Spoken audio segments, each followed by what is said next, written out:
berikutnya adalah langkah yang ketiga. Nah, langkah yang ketiga bunyinya adalah insert the verb be after the auxiliaries or auxiliaries in the same form as the main verb in the active sentence. Ini agak sedikit panjang juga, tetapi kita akan bahas juga satu persatu. Nah, ada contohnya di sini kalimat aktif dan kalimat pasif. Mari kita lakukan. Ini sedikit mengulang kembali.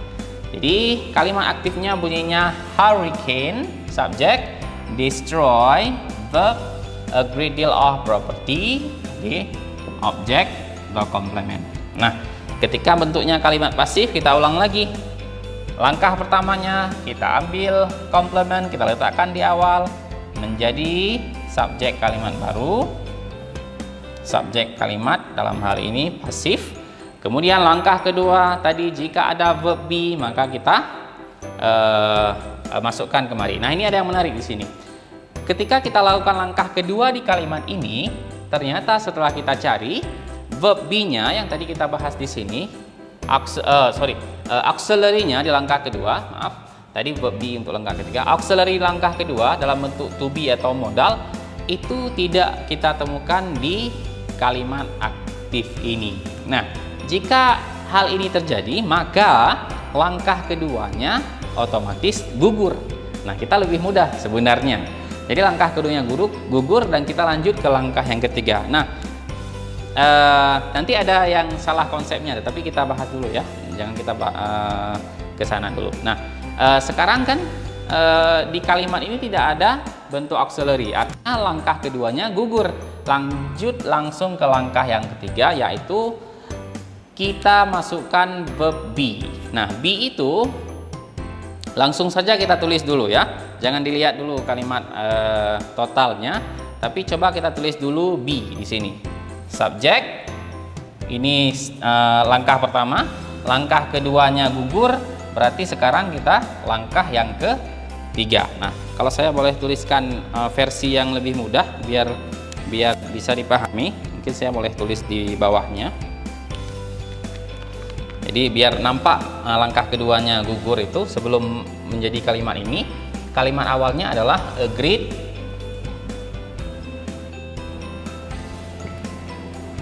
deal of property. Nah, ini adalah kalimat untuk langkah pertama. Nah, langkah kedua bunyinya adalah temukan auxiliary. Nah, untuk kalimat soal ini, kalimat aktifnya tidak ada auxiliary. Artinya, langkah kedua langsung gugur. Nanti kita bandingkan dengan kalimat yang sudah selesai ini ya. Nah, artinya kita langsung lanjut ke langkah yang ketiga. Langkah yang ketiga itu bunyinya ini, tempatkan verb be. Jadi verb be, kita tulis dulu ya, verb be, biar tidak bingung. Tulis saya langsung be. Nah, kemudian apa?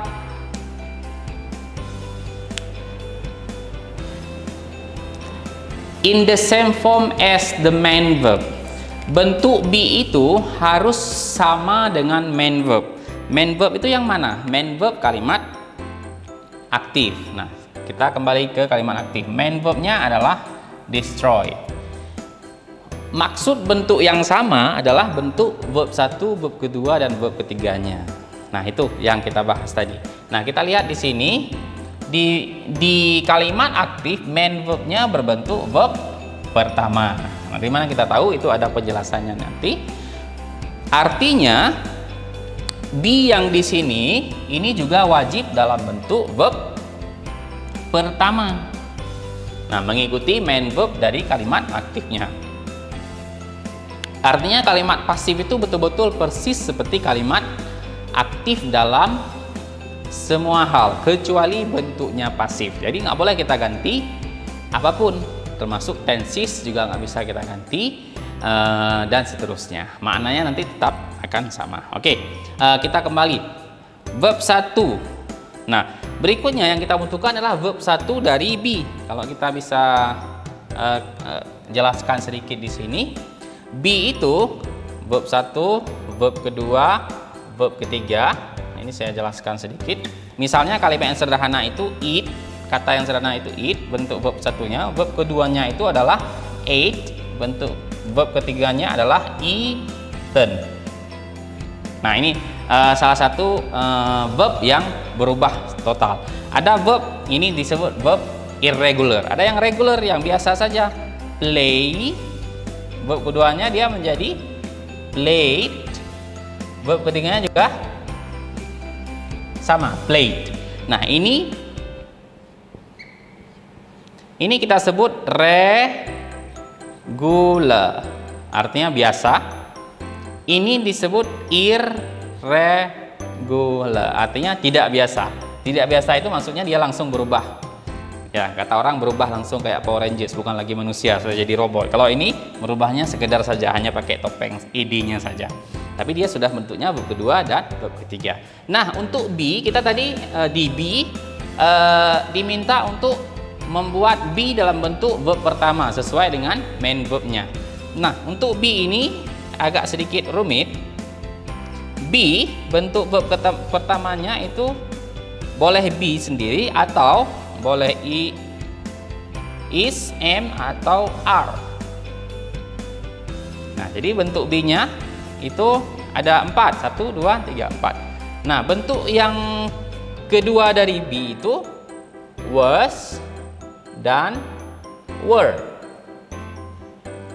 Dan bentuk verb ketiga dari be itu adalah been. Nah, ini penting. Jadi perlu saya garis bawahi, jangan sampai kita lupa, karena nanti konsep ini penting sekali kita ingat untuk struktur kalimat bahasa Inggris di topik-topik mendatang. Jadi seringkali orang lupa dengan bentuk yang ini ya. Nah, yang kita butuhkan untuk kalimat kita apa? Be dalam bentuk verb pertama. Artinya be yang mana? Salah satu dari 1, 2, 3. Nah, ini kapan kita pakai? Ada nanti di langkah berikutnya. Jadi ini kita simpan dulu ya. Is, am, atau are. Nah, tadi saya sempat menjelaskan bahwa tidak boleh kita ganti struktur dari kalimat. Kita sekarang perbedaan antara is, am, are itu salah satunya adalah di jumlah subjek singular atau plural. Dalam hal ini kita lihat a great deal of property itu subjeknya berbentuk singular, artinya kita perlu mengambil be juga dalam bentuk singular. Nah, di 3 bentuk ini yang singular itu hanyalah satu, yaitu is. Am singular tapi dia spesial, are untuk plural. Artinya hanya is yang layak kita tempatkan di sana. Nah, be ini setelah kita cari tadi, ternyata dia langsung berubah menjadi is. Nah, kita tuliskan bentuk is di sini. Nah, karena inilah ketika di kalimat atas dia langsung ada bentuk is. Nah, tapi kalau kita tuliskan langsung demikian, orang kadang-kadang kurang paham. Nah, tapi ketika kita buatkan begini, jadi ada penjelasannya. Nah, kalau untuk penyelesaian di soal, kita nggak perlu lagi tulis yang begini. Jadi kita langsung loncat. Orang yang sudah paham ini sudah langsung memahami bahwa di sini langkah keduanya hilang. Nah, hati-hati. Ada is bentuk langkah kedua, ada is bentuk be dari langkah ketiga. Nah, itu nanti ketika kita latihan terus-menerus itu akan paham di mana bedanya. Nah, untuk sekarang jangan salah, is ini bukanlah is untuk langkah yang kedua tadi. Memang agak mirip, kebetulan mirip ya, tapi sebenarnya berbeda. Maaf. Nah, untuk ini juga kita perlu auxiliaries. Nah, auxiliaries ini berbeda dengan yang langkah ketiga ini. Is di sini ya, fungsinya dia sudah berbeda. Nah, baik, ini sudah selesai langkah ketiga. Kalau nanti belum dipahami, silahkan dengarkan kembali penjelasan saya. Kita akan melanjutkan ke langkah yang keempat, sekaligus yang terakhir mungkin ya. Kenapa terakhir? Ada kelanjutannya. Saya hapus dulu ini. Kita lanjutkan ke langkah yang keempat. Nah, sambil terus mengulang langkah pertama, kedua, dan ketiga. Nah, langkah keempat sudah mudah sebenarnya. Jadi yang salah satu yang paling sulit sepengalaman saya adalah langkah ketiga ini. Nah, mari kita lihat langkah keempat apa bunyinya. Bunyinya adalah place the main verb from the active sentence after the auxiliaries and be after the auxiliaries and be in the past participle atau bentuk verb ketiga. Nah, kita lihat satu persatu, sama seperti langkah yang tadi. Kita mulai dulu dari bentuk kalimat aktifnya. Di sini ada hurricane, ini subjek. Nah, mungkin yang hitam lebih baik ya. Ini bentuknya subjek. Nah, kemudian destroy, verb, a great deal of property, sampai kemari ini adalah komplement atau objek tadi. Nah, bentuk kalimat aktif pasifnya sebagai berikut. Jadi langkah pertama, komplementnya kita ambil bawa ke depan. Ini dia, a great deal of property, tidak kita ganti apa-apa. Jadi dia dari komplement kalimat aktif menjadi subjek kalimat pasif. Nah, kemudian langkah keduanya adalah tadi bunyinya jika ada auxiliary. Kita lihat kalimat ini tidak ada auxiliary, artinya langkah keduanya otomatis gugur.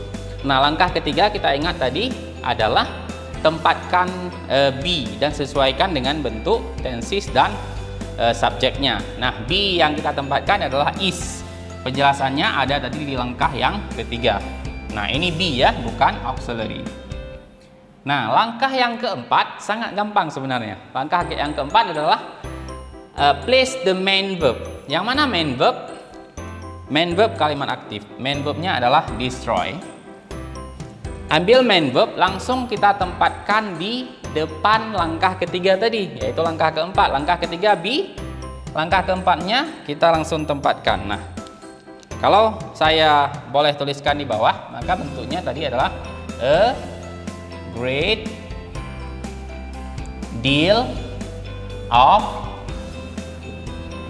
property. Ini langkah pertama. Langkah yang kedua, gugur. Langkah yang ketiga adalah be, dalam hal ini is. Nah, langkah yang keempat, kita ambil destroy ini langsung kita tempatkan. Jangan diapa-apain dulu. Destroy. Nah, setelah kita tuliskan di sana, ubah dalam bentuk verb ketiga. Nah, cara mengubah dalam bentuk verb ketiga itu kembali lagi kemari. Lihat saja apakah dia bentuknya regular atau irregular. Kalau dia irregular itu ada tabelnya, dia nggak banyak, hanya sekitar 50-an, mungkin maksimal 100, tapi saya yakin nggak sampai 100. Artinya selain yang di daftar irregular 100 itu, semuanya kita pastikan regular. Kalau regular, verb ketiganya tinggal kita tambahkan ed saja. Jadi kita lihat destroy itu tidak ada di bentuk irregular.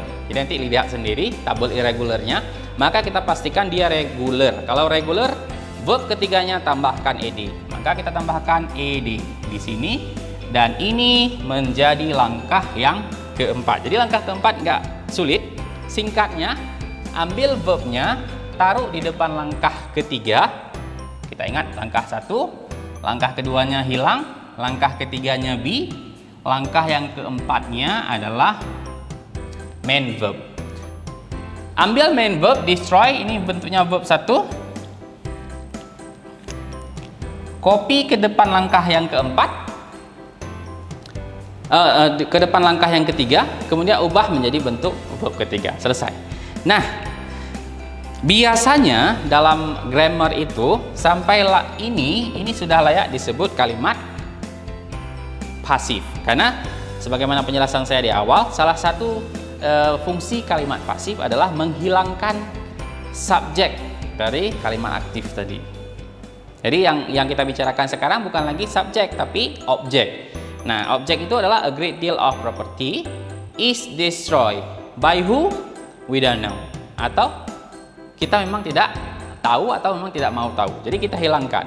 Nah, jika memang soalnya tidak memerintahkan untuk membuat bentuk yang selanjutnya, kita sudah cukup sampai di sana.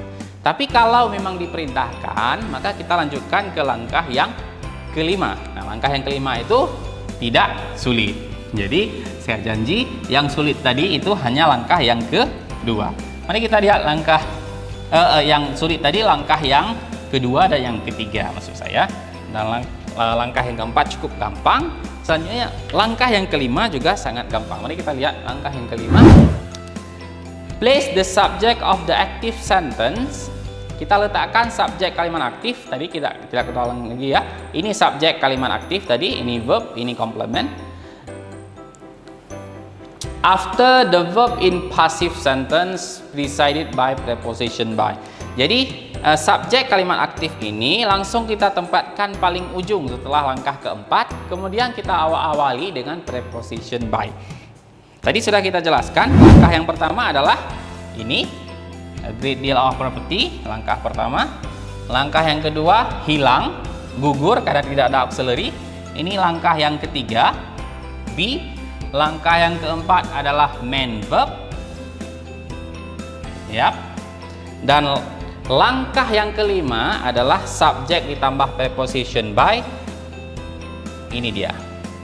Subjeknya hurricane, kita tambah saja by di depannya, menjadi langkah yang kelima. Jadi langkah yang kelima sebagaimana janji tadi, hanya perlu kita tambahkan preposition by dan kita copy langsung subjek dari kalimat aktif tadi langsung ke kalimat pasif. Purchase tidak ada bedanya. Kalau di sini plural, di sini juga plural.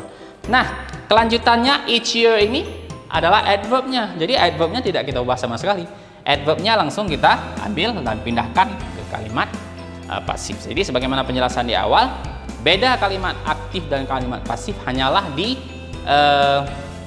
topik pembicaraan kita. Jika di kalimat aktif topik pembicaraan kita fokus pada hurricane, subjek dari kalimat, di kalimat pasif fokus pembicaraannya beralih ke komplement, yaitu a great deal of property yang rusak oleh hurricane. Nah, kadang-kadang hurricane-nya juga dihilangkan. Nah, demikian kira-kira 5 langkah yang bisa kita lakukan untuk merubah sebuah kalimat aktif menjadi kalimat pasif. Nah, ada beberapa hal yang perlu jadi catatan, misalnya modal. Nah, jika modal itu sebenarnya lebih gampang ya. Jadi perubahannya itu kalau kita sudah menguasai kelima langkah lagi tadi, untuk modalnya saya jelaskan secara ringkas saja. Modal ini adalah salah satu dari auxiliary yang tadi sudah kita jelaskan. Jadi misalnya contohnya ini, the manager should sign this contract today. Jadi kita paham the manager ini sebagai subjek, subjek, should sign ini verb, this contract ini sebagai complement. Jadi sebagaimana kalimat langkah-langkah tadi, langkah pertamanya.